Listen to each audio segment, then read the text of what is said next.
Welcome to Racing to Win. 10 races coming in from Sha Tin on Sunday. Slightly earlier start with a simulcast from Japan and one from France later in the evening too. So plenty of racing on Sunday. Paul, Lally and Tom Wood joins us. And Tom, there's a very good Class 3 early in the day over 1,000 metres. Yeah, there certainly is. Should be a good contest. Fortune brilliant in that contest there.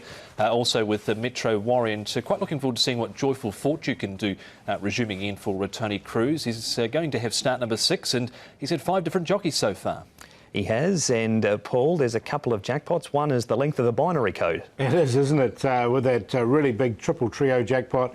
Looking forward to that. That's 60 million getting up to 90 million, so it's a decent one if you win it. And the other one that's not bad as well, 2.8 million going into the 6-up win bonus, and that should get up to 7 million. Cash everywhere, and a couple of horses that aren't going to figure amongst those possibilities of winning. There is a couple of scratchings we need to have a look at for the meeting before we preview race number 1. Race 2, number 1, Corrientes, who's been in good form, unfortunately not running this week. He's been replaced by Lariz. Jerry Chow takes the ride on him. And in race 4, number 8, Go Ballistic, has been replaced by the big horse, number 8, Run Des Run for Alexi Bedell. The first is a Class 5 over the 1,200 metres. And it is on the turf. The Elites at the top of the book has the cheek pieces on. Universal Crown has a £5 claim for Jerry Chow. Super Kin has his first start since December. Gear change on the 7-horse, many gains. The cheek pieces go on, the tongue tie is off. 8 Cruciatus, cross noseband comes off, the blinkers are on him.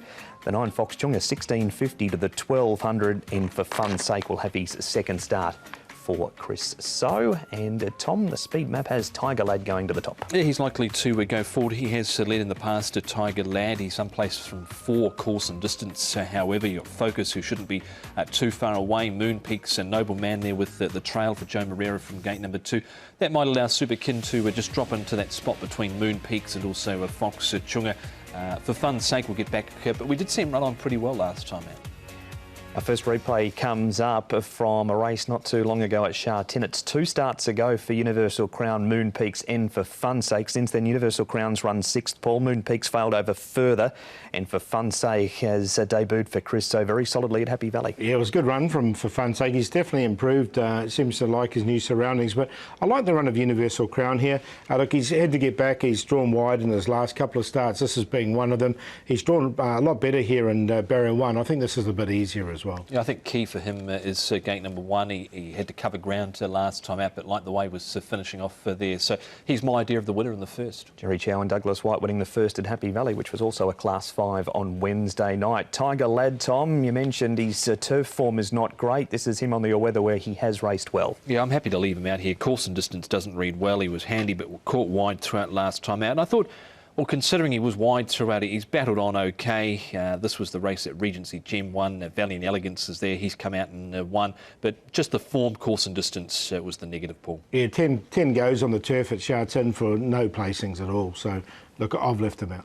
OK, so no Tiger. What about for fun's sake, Paul? Was this a one-off? He changed stables, Casper Founds to Chris So. There'd been money for him plenty of times and he's charged home to run second. Can he repeat? I think he can. Look, I've got him in the numbers as well. He's drawn wide, but look, he got back in this race. I think he'll get back again. Look, he has been placed second with the previous stable as well, so there is some ability there. Yeah, it was certainly an improved effort. He was only at 15 to 1 in the market last time out, but really hit the line strongly over the final stages. So I'm going to throw him in the hope that he can back that performance up. And we start with your selections, Paul. Yeah, so I'm going to go with Universal Crown. We saw that run from him from barrier number 1. I think he can win this, and he has come up the early favourite. For fun's sake, we just saw him. Noble Man, he's only a one-time winner, but at least he's won a race, and Joe Moreira from barrier 2 will get his opportunity. Super Kin's still a maiden, but there has been some ability there with some of his races. See if he can bounce back. 2, 12, 3 and 4. Same numbers, just a slightly different order, but 2, 4, 12 and 3 I've gone with here. Universal Crown to win. Super Kin goes in. Trials have been okay without too much pressure for fun's sake. And Noble Man, he's a one-time winner. He's hard to catch. Unplaced 3 from course and distance. He was wide throughout and ridden along throughout last start. 2, 4, 12 and 3. And Universal Crown, the on-top selection from both of the boys, has come up the early favourite for race number 1. He's at 3.5 and 1.2 for Jerry Chow and Douglas White.